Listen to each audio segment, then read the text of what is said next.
Jokowi ungkap alasan naikkan harga BBM subsidi. Gejolak harga minyak dunia. Subsidi BBM dialihkan. Pemerintah mengumumkan menaikkan harga bahan bakar minyak BBM subsidi. Sabtu tanggal 3 September tahun 2022. Presiden Joko Widodo, Jokowi, mengungkapkan sejumlah alasan pemerintah harus menaikkan harga BBM subsidi. Jokowi menyebut, kenaikan harga BBM subsidi di Indonesia terkait dengan harga minyak dunia. Selain itu, kenaikan harga BBM subsidi juga dipengaruhi anggaran subsidi dan kompensasi BBM. 70% subsidi dinikmati pemilik mobil pribadi. Jokowi menambahkan, 70% dari subsidi BBM dinikmati oleh pemilik mobil pribadi. Sebagian subsidi BBM dialihkan.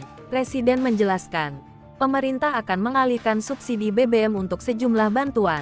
Beberapa bantuan tersebut diharapkan dapat diterima masyarakat secara tepat. Adapun bantuan yang disalurkan oleh pemerintah yakni berupa BLT BBM, bantuan subsidi upah BSU, dan subsidi untuk angkutan umum hingga nelayan. BLT BBM akan diberikan kepada 20,65 juta penerima yang dimulai pada September tahun 2022. Sementara itu, BSU Rp600.000 akan disalurkan kepada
Hai pemirsa Sri Popo TV, jangan lupa komen, like, dan subscribe, serta tonton terus berita-berita terupdate lainnya ya.